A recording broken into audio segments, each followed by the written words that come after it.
20 अगस्त ये वो दिन है जब हमारे देश के जाने माने बिजनेसमैन और इंफोसिस के को फाउंडर एनआर नारायण मूर्ति का जन्म हुआ।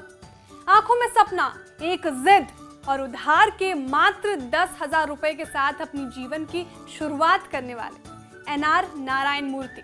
ये नाम आज किसी पहचान का मोहताज नहीं, बल्कि देश दुनिया के कारोबारी जगत के लिए एक मिसाल बन चुका है। आज नारायण मूर्ति विश्व के बड़े बिजनेसमैन के लिस्ट में टॉप पर अपना दबदबा रखते हैं। उनकी कंपनी इंफोसिस दुनिया भर में कारोबार कर रही है और लाखों लोगों को रोजगार दे रही है। इनके 76वें जन्मदिन पर जानते हैं फर्श से अर्श पर पहुंचने वाली एनआर नारायण मूर्ति के संघर्ष की कहानी। हेलो एंड वेलकम, मैं हूं श्रेया ठाकुर और आप देख रहे हैं बिस्ता। कहते हैं इंसान अगर सच्ची लगन से कुछ करने की ठान ले तो फिर सब कुछ मुमकिन है। कुछ यही फलसफा रहा देश की दूसरी सबसे बड़ी सॉफ्टवेयर कंपनी इंफोसिस के को फाउंडर एनआर नारायण मूर्ति का। सादगी के साथ जीवन जीने वाला नारायण मूर्ति ऐसे इंसान हैं जिन्होंने अपनी मेहनत और काबिलियत के दम पर अपनी किस्मत को बदला और आज सभी के लिए एक प्रेरणा है। लेकिन इनकी अपनी इस सफलता के पीछे लंबा संघर्ष भी है। इसका अंदाजा इस बात से लगाया जा सकता है कि आज दुनिया भर में लोगों को रोजगार दे रही उनकी कंपनी इंफोसिस की शुरुआत भी उधार के पैसे से हुई थी। मध्यम वर्गीय फैमिली में जन्मे इंफोसिस के को फाउंडर नारायण मूर्ति 8 भाई बहनों में 5वें नंबर पर थे।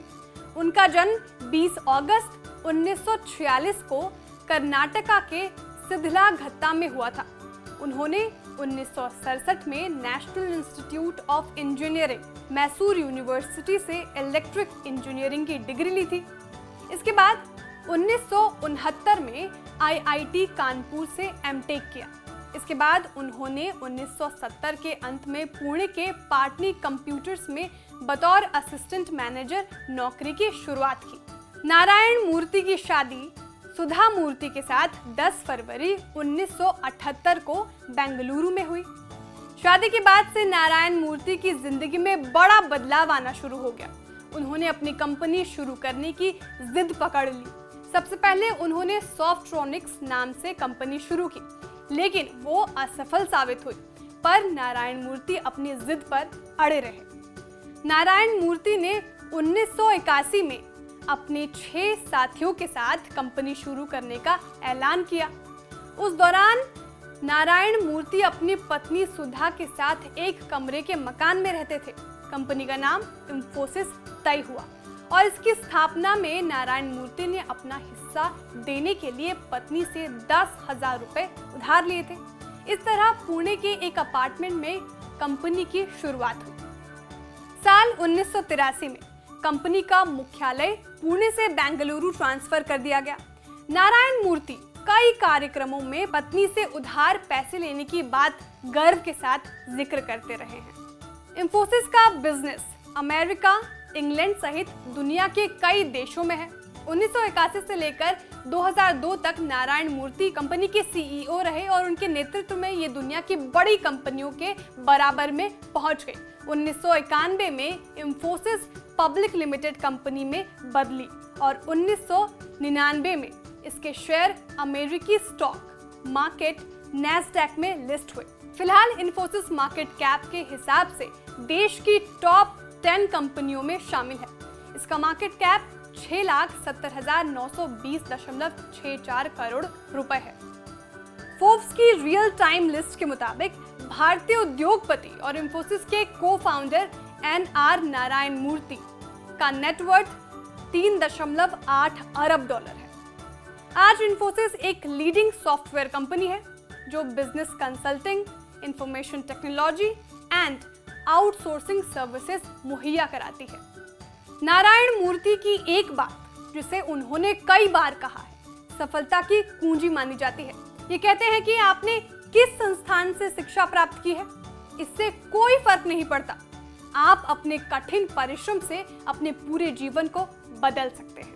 इंफोसिस के को फाउंडर की फैमिली की बात करें तो पत्नी सुधा मूर्ति के अलावा उनका एक बेटा रोहन मूर्ति और बेटी अक्षता मूर्ति भी है। अक्षता की शादी ब्रिटेन में पीएम पद के प्रबल कैंडिडेट और यूके के पूर्व वित्त मंत्री ऋषि सुनक से हुई है। उनकी बेटी अक्षता मूर्ति संपत्ति के मामले में ब्रिटेन की महारानी एलिजाबेथ से भी अमीर है। दामाद ऋषि सुनक भी नारायण मूर्ति के संघर्ष पर गर्व करते हैं। उन्होंने पिछले दिनों कहा था कि मेरे ससुर के पास कुछ भी नहीं था, उनकी आंखों में सिर्फ एक सपना था और मेरी सास के दिए कुछ पैसे, जिनसे उन्होंने दुनिया की सबसे बड़ी और प्रतिष्ठित कंपनियों में से एक खड़ी कर दी। इंग्लैंड में इस कंपनी के हजारों कर्मचारी हैं। सुनक ने कहा था कि ये एक ऐसी कहानी है जिस पर मुझे वास्तव में गर्व है। नारायण मूर्ति को मिले पुरस्कारों की एक लंबी लिस्ट है। कारोबार जगत में मिले अन्य अवार्ड्स के अलावा उन्हें भारत सरकार ने 2000 में पद्मश्री से सम्मानित किया। इसके बाद साल 2008 में भारत सरकार द्वारा उन्हें पद्म विभूषण अवार्ड से नवाजा गया।